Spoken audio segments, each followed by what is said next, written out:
I prepared like a person who forgets nothing and forgives dust only on Sundays. I set up a security system, discrete cameras covering the front stoop, patio, and main floor. Not to spy, to breathe. I backed up everything labeled keys, left a folder on the counter titled, "If the World Ends." I texted Mom. "Could you drop by twice a week to water plants and collect mail?" She sent back a heart, then called. "Why don't we let Lena house sit?" she said in that sweet tone that already assumed agreement. "She'll keep the place lively." "Lively is not a setting my floors enjoy," I said. "Please, just the plants. I'll send you the code." Silence, then the telltale inhale. "Maya, you hold too tight. Your sister wants to help." "She wants a stage," I said, soft but steady. "Please, Mom." "Fine," she said, making fine sound like selfish. 5 minutes later, my Aunt Rhea, the family revealer, without meaning to be forwarded a voice note to the group chat by mistake. Mom's voice tired and sharp. "Maya's impossible. I'll give Lena the spare. At least someone will use that house." I stared at my phone until the screen went dark and my reflection blinked back like a stranger. I should have confronted her. I didn't. I changed the front door code and left one spare key with Mr. Alvarez next door. Retired math teacher, moral compass, owns 3 collared cardigans and 1 very loud leaf blower.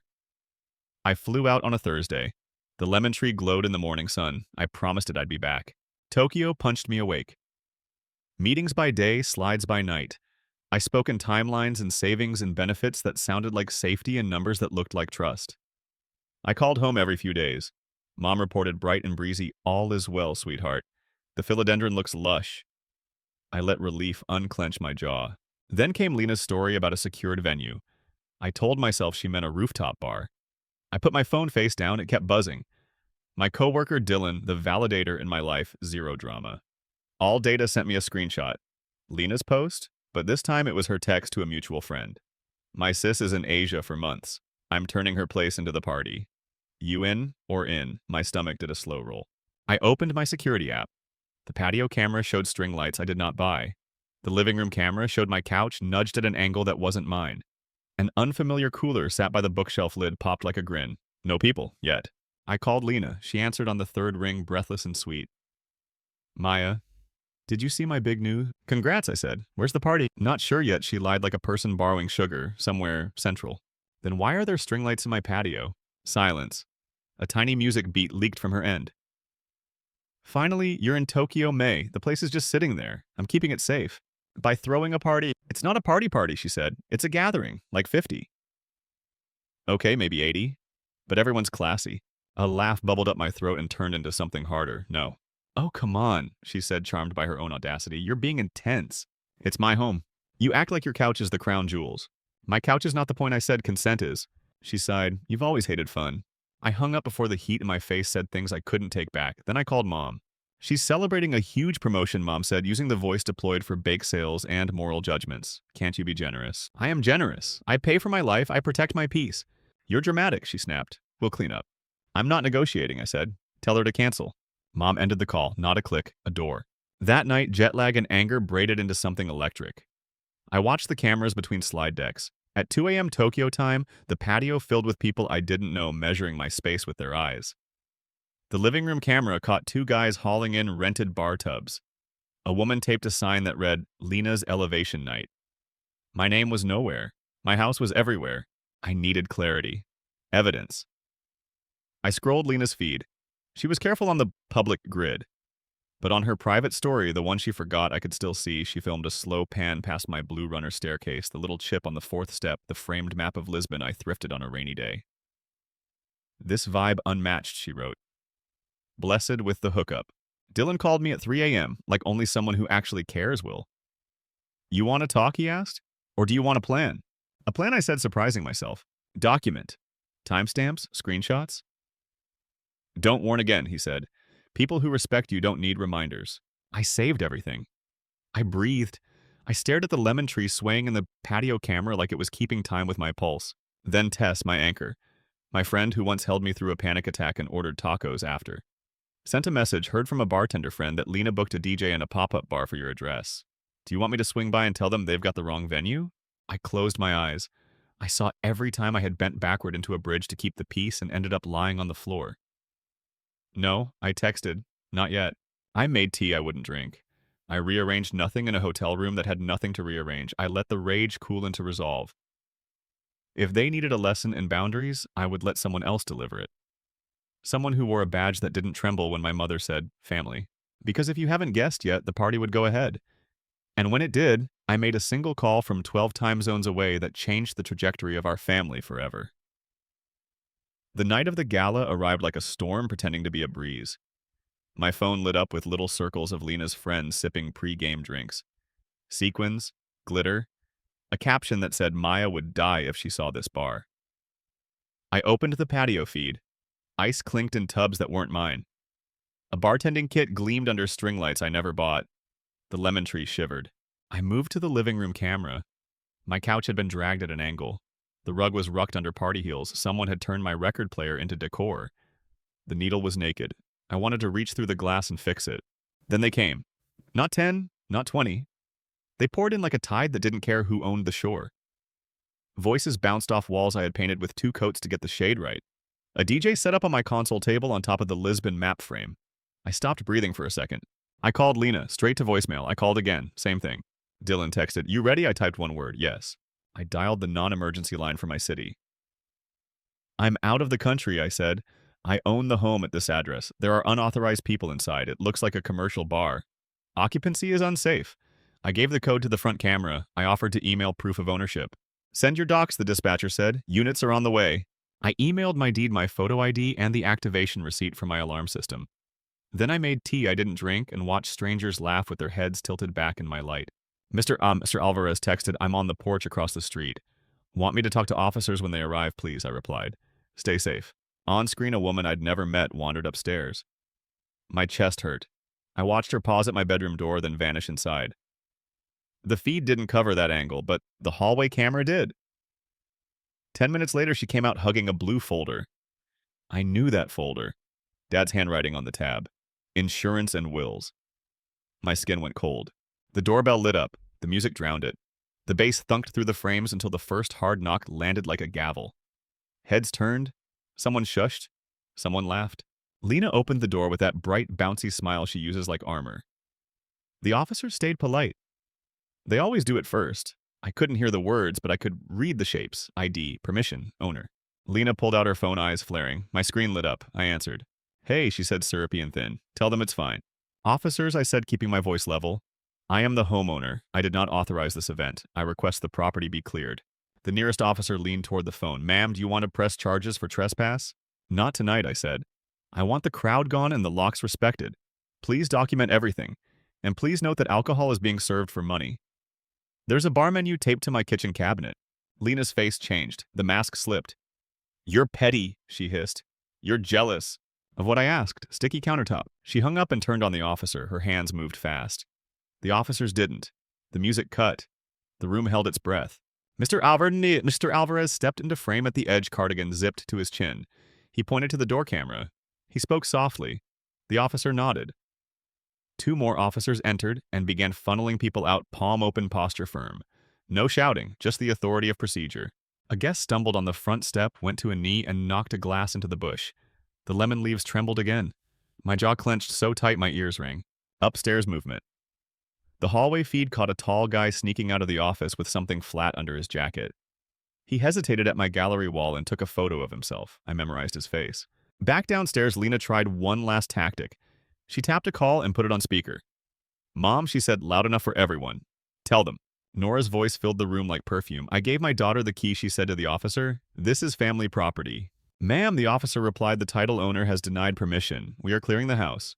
Mom's voice sharpened. "You don't understand our dynamic." "I don't need to," he said. "I understand the law." For a second, I thought it was over. Guests streamed out, cheeks pink, eyes wide. Then Lena tried to push past an officer to reach the DJ. He lifted a hand to stop her. She slapped it away. 1 second of heat, 1 click of cuffs. The room exhaled in a single shocked murmur. I didn't cheer. My stomach dropped. Even angry, she was still my sister. I closed my eyes and let the weight sit where it wanted to sit. They escorted her outside. The DJ wound cables with trembling fingers. 2 girls collected their tiny bags and wobbled into the night. The woman with my blue folder was gone. My heart hammered the glass. Hammered. An officer called me back. "We've cleared the residence," he said. "Your sister was arrested for interfering. We've logged evidence of alcohol sales without a permit.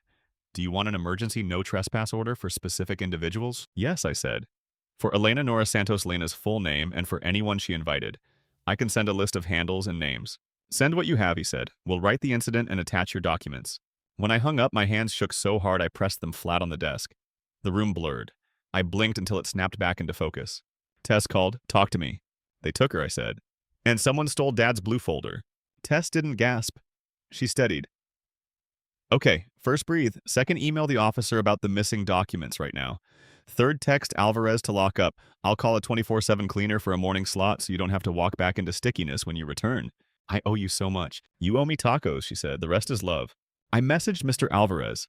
He stepped in again, keys jangling, and checked windows one by one. He lifted the DJ table, revealed a puddle, and sighed like a disappointed grandpa. He found my record needle and set it gently in a teacup. He turned off the patio lights I hadn't bought. 10 minutes later, my mother called. I let it ring. I wasn't ready. She called again. And again. On the fourth try, I picked up. How could you do this to your sister? She demanded, skipping hello like it was beneath her. They booked her. She was celebrating work. Your stinginess is embarrassing. She was selling drinks in my home, I said. She broke the law. And someone took Dad's legal folder. Silence. Then a pause wrapped in calculation. I never saw any folder, she said. You weren't there, Mom. I was on the phone, Maya, she snapped. I heard the officer. He was rude. He was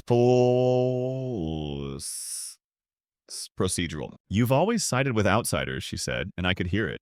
The manipulator's story turning. You make us look small. I don't need help to look small, I said, tired. I just need my boundaries to be real. She exhaled like a slammed door. We're posting bail, she said. You will reimburse us, and you will apologize. No, I said and tasted how simple that word could be. I won't. Click. I sat in the dark hotel room, laptop glow, painting everything cheap. I made 3 lists items to replace tasks for morning people I could trust. Dylan, Tess, Mr. Alvarez, Aunt Rhea maybe. I texted Rhea. Did you ever handle Dad's insurance files? She replied at once. Your mom asked for copies 2 months ago. Said it was for housekeeping. Why? A little clock started ticking in my chest. The cleaner confirmed a dawn slot. The officer emailed the incident number. Dylan sent a template for a formal trespass notice and another for a demand to return stolen property. Tess sent a photo of her cat in a ridiculous sweater. Mr. Alvarez texted, front door locked, kitchen window latched. I took the record needle to keep it safe. I'll hand it back when you return. I thanked them all. Then I reopened the hallway clip and paused it on the tall guy's face as he smirked at his own reflection in my framed photos. I took a screenshot and saved it in a folder called Proof. I did the same with the woman holding the blue folder. The party had been loud, careless, glamorous in a way that looks good on a 6-inch screen. But the cameras had taught my house to speak. And what it said was simple. Believe me.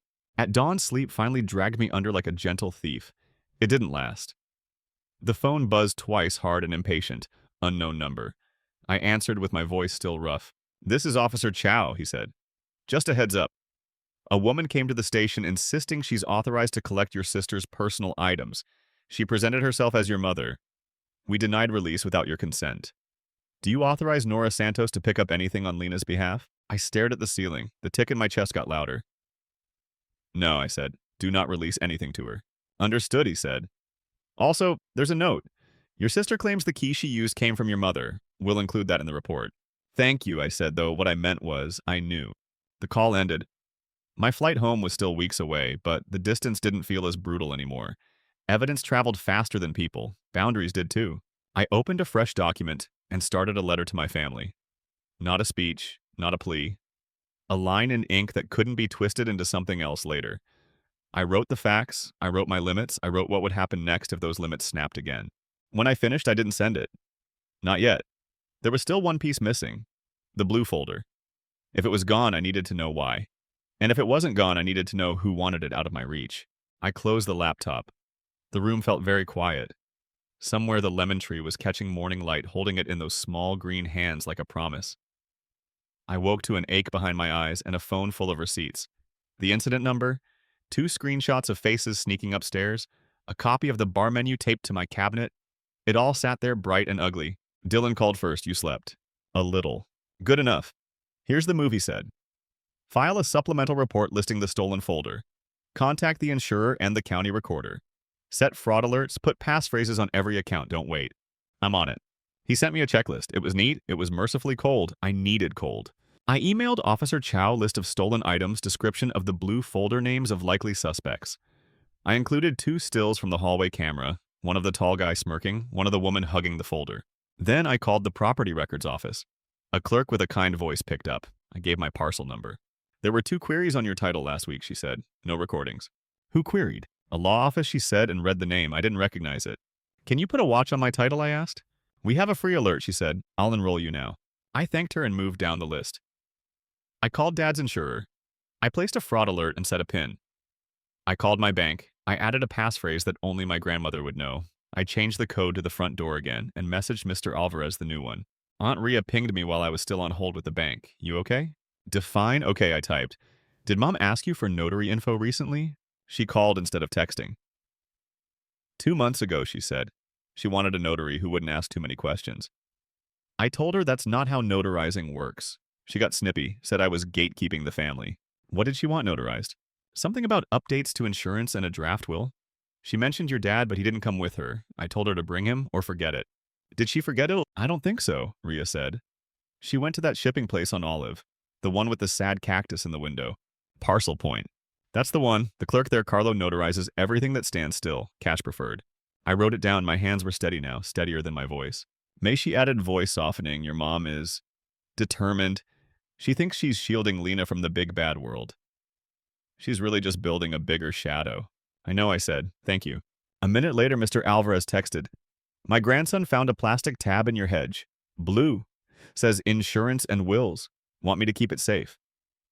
He sent a photo. The tab was mine. Please, I typed, and did he see any papers? Just a torn page, he wrote. He sent another photo. It was a change of beneficiary form, half ripped, half smeared. I could still read the first line, owner Benjamin Santos. And under new primary, a name that made my throat tighten, Elena N. Santos. My mother.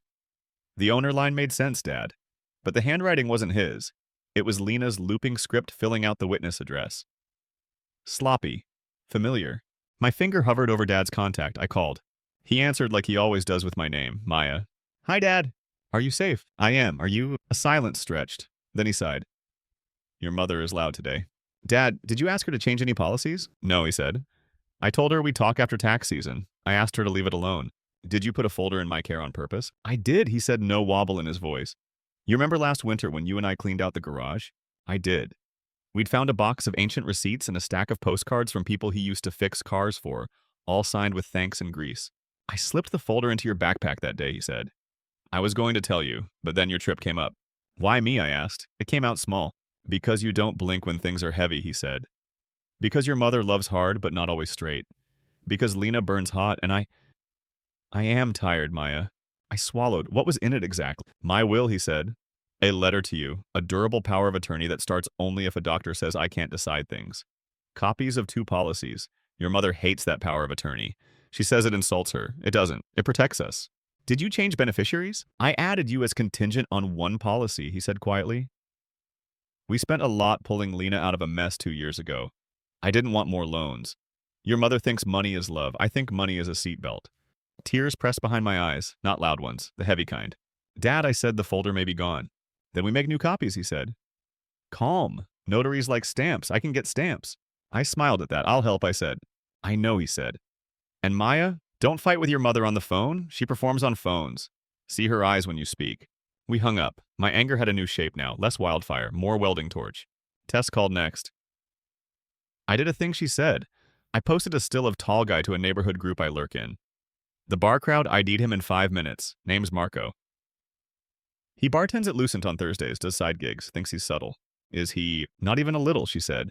Want me to message him? I'll send a formal note first, I said. Then you can sprinkle fear. Dylan drafted the letter.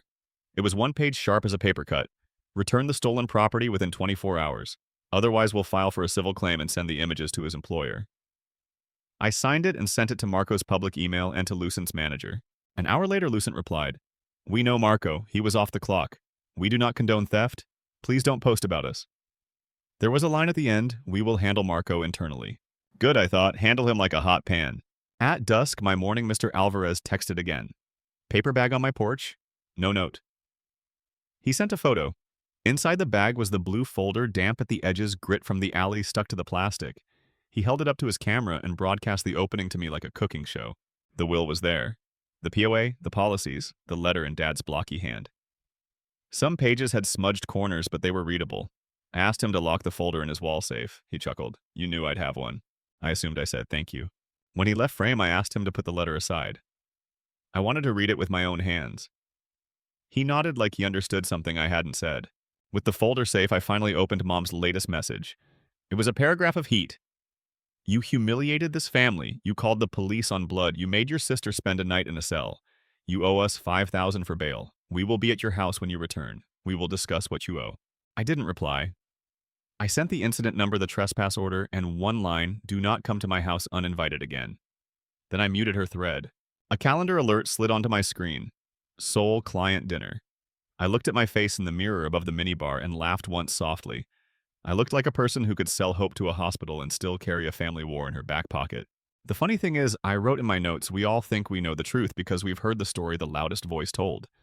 But paper doesn't perform. It just sits there, stubborn, waiting to be read. Before bed, the county alert pinged again. New inquiry on your title. Same law office as before. I forwarded it to Dylan.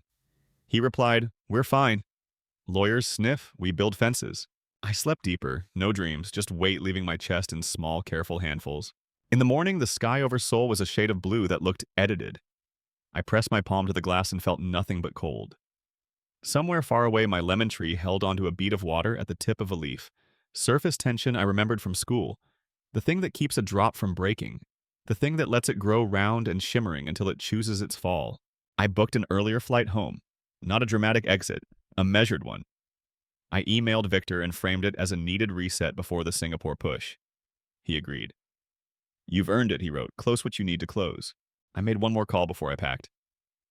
Parcel point, is Carlo in? I asked. A bored voice answered, this is Carlo.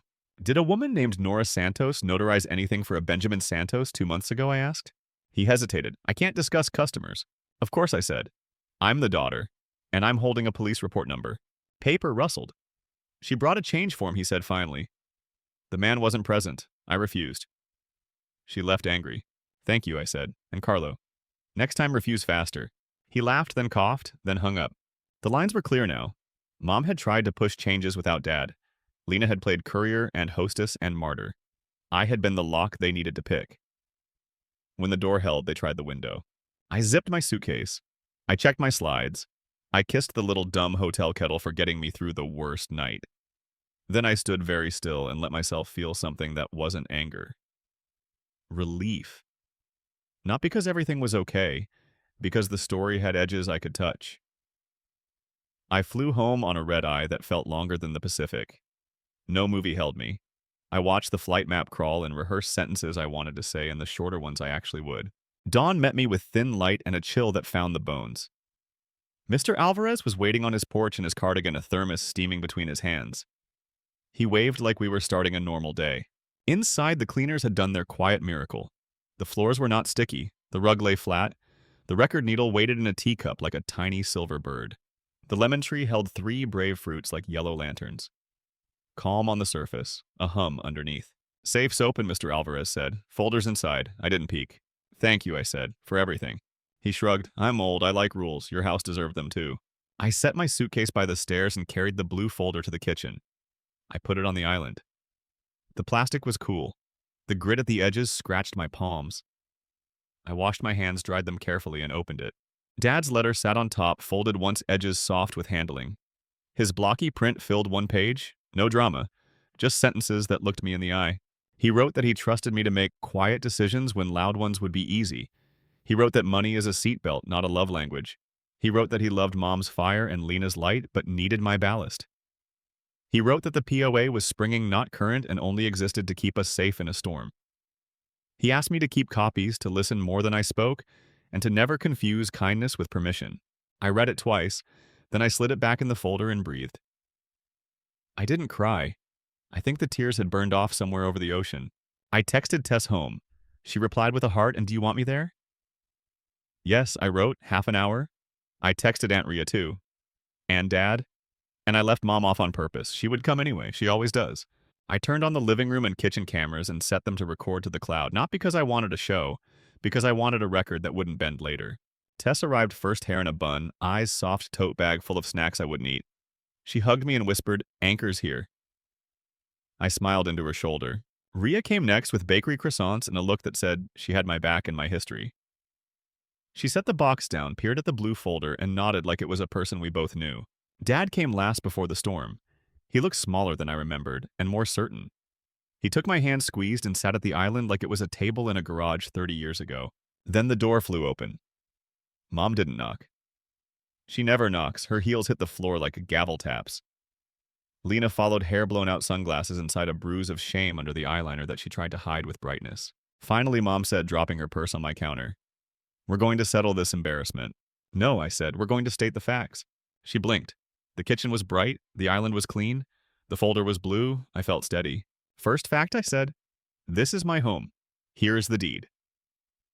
I slid a copy across the island. Second fact, I did not give permission for any event. Here is the incident report. Another sheet. Third fact, alcohol was sold without a permit. I placed the photo of the bar menu next to the croissants. Fourth fact, a folder was removed from my private office and then returned anonymously. I touched the blue plastic. Inside are Dad's will, a springing POA, and 2 policies. They are legal. They are valid. They are not yours to edit. Mom's mouth tightened. "You're performing." "No," I said. "I'm protecting." She reached for the folder. I placed my hand on it. "Don't," I said. The word came out without decoration. It landed between us and stayed. Lena lifted the sunglasses to her head. "I didn't steal anything," she said, voice small for once. "Marco took it. He brought it back." "You invited him into my upstairs," I said. "You opened the door that let theft walk in wearing cologne." Her eyes watered. "I was celebrating," she whispered. "I got promoted." "I'm happy for your promotion," I said. "It doesn't buy keys to my life." "Enough," Mom snapped. She turned to Dad like a director calling for a line. "Ben, tell her how families work." Dad didn't look at Mom. He looked at me. "I asked Maya to keep the folder," he said. "Because she's careful. I should have told you. That's on me." Mom laughed, bright sharp. "You're weak. You let her run things." "I asked her to hold paper," Dad said quietly. "You asked Lena to hold fire." Silence. Rhea cleared her throat. "Nora, you asked me for a notary who wouldn't ask questions. You wanted changes without Ben present. That's not how this works. Or love." Mom snapped, "You don't get to lecture me." "I'm not," Rhea said. "I'm saying the truth out loud so it isn't lonely later." Tess slid a glass of water toward me, small care, everything I needed. Mom pivoted. "Maya, you resent your sister. You keep her small so you feel big." "I want Lena safe," I said. "I want Dad's choices respected, my home respected, and I want you to stop calling control concern." "I thought you'd be proud," Lena said. "Everyone came. I'm not a kid." "You hosted a nightclub in my living room," I said. "You broke laws then," argued with cops like a teen who binged courtroom TV. She flinched. I panicked. "I know, I watched." Mom slapped the island. The croissants jumped. We posted bail. "You'll reimburse $5,000 today." "No?" "You're cruel." "I'm clear." She eyed the cameras. "Are you recording this?" "Yes." "Turn them off." "No. Truth behaves better with witnesses." Fear flickered in her eyes. She looked at Dad. "You're really letting her do this?" "I'm letting her keep us legal," he said. "Please sit." She didn't. Heels carved angry maps across my floor. "You think I'm the enemy," she muttered. "I kept us moving when the engine blew. I made calls you wouldn't." "I believe you made calls," I said. "Some were right. This wasn't." She leaned in, perfume soft with a metallic edge. "You don't understand fear. 2 years ago when Lena needed help, no one came. I swore it would never get that bad again. And you tried to fix it with my house dad's paperwork and a party invite," I said. "I understand fear. I just don't feed it with theft." Sun lit the lemon tree. No one spoke. "Here's what happens now," I said. "You and Lena are no trespass until I say otherwise. Locks change today. Step inside without written consent, I call the police. You will not pick up station items. Dad's documents get re-signed, re-notarized, and backed up 3 ways. Touch my title again, and I'll file an injunction. If you want to see me request a time, I might say yes, I might say no." Mom's face went smooth, the dangerous kind. "You do that to your mother." "I do that for myself, for Dad, for Lena, because your bulldozing keeps her small." Lena's voice shrank. "So we're out. For now? You can come back when you can stand in my kitchen and say my name without laughing at it." She swallowed. "Dad." He took her hand. "I love you. I don't love what you did. Tell your mother what you want, not what she wants for you. I want you to be proud. Do things that make pride easy," he said, not loud. Mom lifted her purse. "You've made your point." She eyed the cameras. "Delete this." "No." She didn't slam the door. That scared me more, like Lena lingered. "I'm sorry," she whispered. "I wanted people to see me." I see you, I said. But I can't be your audience, your stage, and your cleanup crew. Pick one, and not me. After they left, we got practical. Ria called a notary. Tess drew a timeline. Dad handed me a beach photo of us mom in a hat. Lena Sandy at 2 me at 9 building a moat that held. Want to read the letter, I asked. I wrote it for you, he said. Read it to me. We notarized that afternoon in Mr. Alvarez's sunny living room. Pink glasses, a stamp that thumped like a heartbeat. Loudest good sound all week. At sunset, I brewed tea where a bar had been filed, the blue folder in the safe, and spun the dial until the click felt like a promise. Boundaries held, then wobbled. Mom texted blame, then asked for coffee under strict terms. She apologized for the party, slid a receipt canceling a law office inquiry, then later triggered another one. Dylan sent a cease and desist. The firm replied, client withdrew. I didn't need a detective to name the client. I kept rituals, shoes by the mat keys and the bowl cameras on lemon tea. At dusk, no hot replies, everything in writing. Dad brought oranges and old photos. Your mother asked for couples therapy, he said. I said yes. Lena owned her mess at work, paid Mom back for bail, returned my spare key. Teach me the steady, she asked. I'll show you what I do, I said. You'll use your own hands. We wrote visiting terms. Mom sent white lilies for peace. I thanked her and added, please avoid lilies, they're toxic to cats. She said, noted.